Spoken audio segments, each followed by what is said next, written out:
मेरे 2 महीने के बच्चे के साथ मेरा पूरा दिन कैसे निकलता है, पूरा दिन मैं क्या क्या करती हूँ और बच्चे के साथ साथ घर का काम कैसे मैनेज करती हूँ, जानने के लिए फुल ब्लॉग ज़रूर देखना और ब्लॉग पसंद आए तो लाइक कमेंट शेयर करना ना भूलें। Hello everyone, welcome back to blog. So guys, काफ़ी दिन बाद फिर से ब्लॉग स्टार्ट कर रही हूँ। तो डेली रूटीन में कुछ समझ में नहीं आता क्या दिखाऊँ, डेली सेम सेम वही सारी चीज़ें बच्चे के साथ, टाइम का पता ही नहीं चलता। तो फिर भी मैंने सोचा क्यों ना ब्लॉग बना ही लिया जाए। काफ़ी टाइम से ब्लॉग कंटिन्यू नहीं हो रहे, तो चलिए आज का मैं आपको डेली ब्लॉग दिखाती हूँ कि डेली में क्या क्या करती हूँ। तो चलिए शुरू करते हैं। चलो, ब्रेकफास्ट वगैरह कर लिया था, उसके बाद मैं यहाँ लग गई थी बर्तन धोने, क्योंकि मैं ना कुछ कुछ व्लॉग शूट नहीं कर पाती हूँ क्योंकि बीच में बच्चा रोने लग जाता है, फिर उसको फिटिंग कराना पड़ता है, इसलिए कुछ कुछ शॉर्ट में नहीं ले पाती हूँ। तो जितना मेरे से हो पाया आज मैंने शूट किया। तो यहाँ पे बर्तन धोने के बाद मैं आ गई थी बाहर। यहाँ पे मैंने देखा कि हमारे गमले में ना बहुत ही प्यारा छोटा सा करेला लगा हुआ है और बहुत ही सुंदर सा दिख रहा था। और देखो लगा भी कैसा है, ये इतना छोटे से गमले में इतनी छोटी बेल है। और देखो मतलब जो चीज़ है ना अपने जात जनाता है बोलते ना, तो देख सकते हो इसको पता है भाई मैं बेल हूँ तो कुछ ना कुछ तो मुझे उगाना ही पड़ेगा। तो छोटा सा करेला उगाया हुआ है इसने। तो यहाँ पे ना हमारे यहाँ इतने सुंदर सुंदर फूल हुए हुए हैं ना, और इसकी खुशबू इतनी अच्छी है ना, जैसे परफ्यूम नहीं होता ना वैसे। वैसे तो मुझे कोई भी परफ्यूम पाउडर बिल्कुल भी शूट नहीं होता है, लेकिन इस फूल की खुशबू मुझे इतनी अच्छी लग रही थी ना। अगर ऐसा कोई परफ्यूम होता है ना गुलाब की तरह, इसकी खुशबू की तरह, तो गाइज़ मुझे कमेंट में ज़रूर बताना। मुझे गुलाब की खुशबू बहुत ही पसंद है।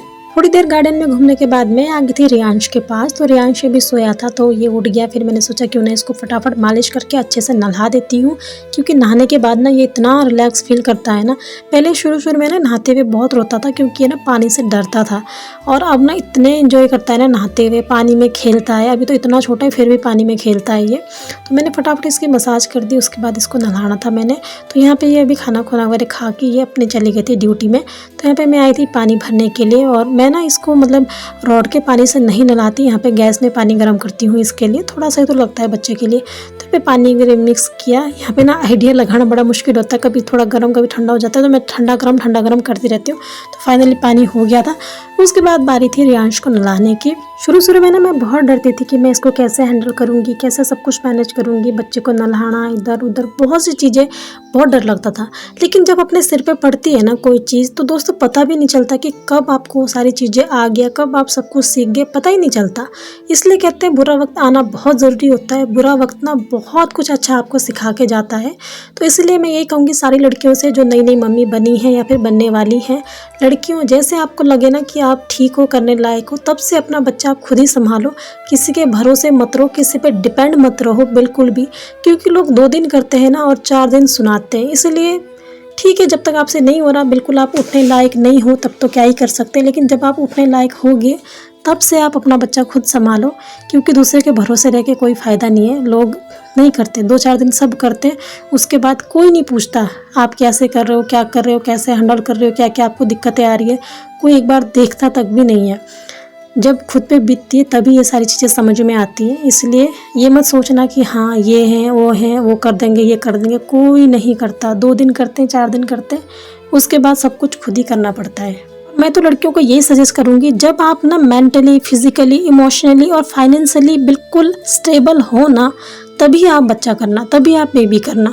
उससे पहले कोई कहे कि शादी को इतने साल हो गए, अब तो बच्चा कर लो, बच्चा पल जाता है, हम पालेंगे, सब कुछ कर लेंगे, ऐसे किसी के बातों में आके ना बिल्कुल बच्चा नहीं पैदा करना। जब तक आपको ये ना लगे ना कि हाँ मैं खुद अपने बच्चे को संभालने के लायक हूँ, संभाल सकती हूँ, तभी आप बच्चा करना। क्योंकि भाई पालना खुद ही पड़ता है। लोग कहते हैं ना बच्चा होने की देरी है, पल जाते हैं, पलते नहीं है भाई, पालना पड़ता है। और जो पाल रहा होता है ना उसी को पता होता है कि वो कैसे पाल रहा है, रात दिन कैसे कर रहा है, सब कुछ कैसे मैनेज कर रहा है।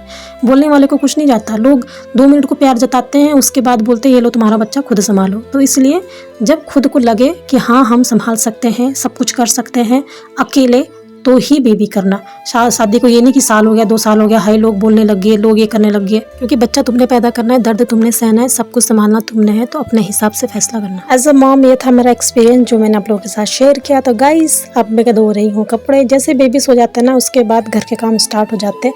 पहले मैं सोचती थी बेबी सो जाएगा तो मज़े से रेस्ट करूँगी, लेकिन नहीं होता यार। कभी कोई काम दिखता है, कभी कोई काम दिखता है, ऐसा लगता है ना फटाफट अभी जब तक बेबी सो रहा है तो फटाफट काम कर लेती हूँ, ये कर लेती हूँ, वो कर लेती हूँ, और जब तक रेस्ट की बारी होती है तब तक बच्चा उड़ जाता है। तो इसलिए बहन बेबी होने के बाद रेस्ट करूँगी सोचना तो गलतफहमी है।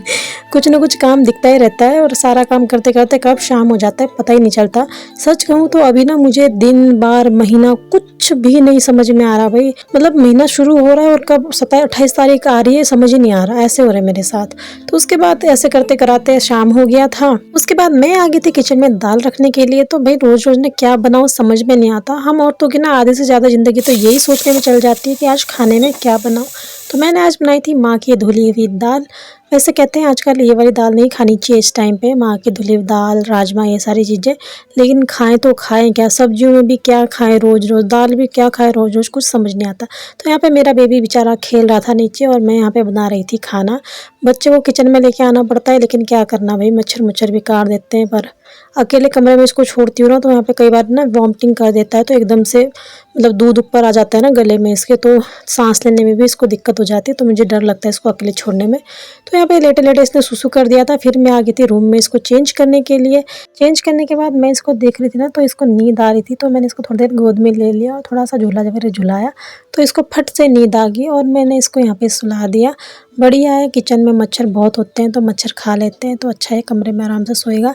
देखो बोलते बोलते मच्छर कमरे तक पहुँच गए। कम ऐसे मारा ना मैंने इसको थपेड़े, ये भी क्या याद रखेगा, वैसे तो मर गया बेचारा, फिर भी इसकी आत्मा भी याद करेगा कि हाँ भाई किसी ने थप्पड़ मारा था। तो यहाँ पे मच्छर वगैरह मार दिया मैंने, फिर ये भी सो गया था। फिर यहाँ पे मैं किचन में वापस आ गई और मैंने दाल को तड़का लगा दिया था, चावल भी रख दिया और यहाँ पे दाल बनके रेडी हो गया था। उसके बाद मेरी हालत देखो गाइस, इतनी ज़्यादा पसीने आ रहे थे ना, गर्मी बहुत ज़्यादा हो रही थी किचन में।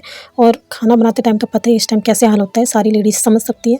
आज के लिए बस इतना ही। व्लॉग पसंद आए तो लाइक कमेंट शेयर कर देना और फॉलो करना ना भूलें। मिलती हूँ नेक्स्ट व्लॉग में, बाय बाय।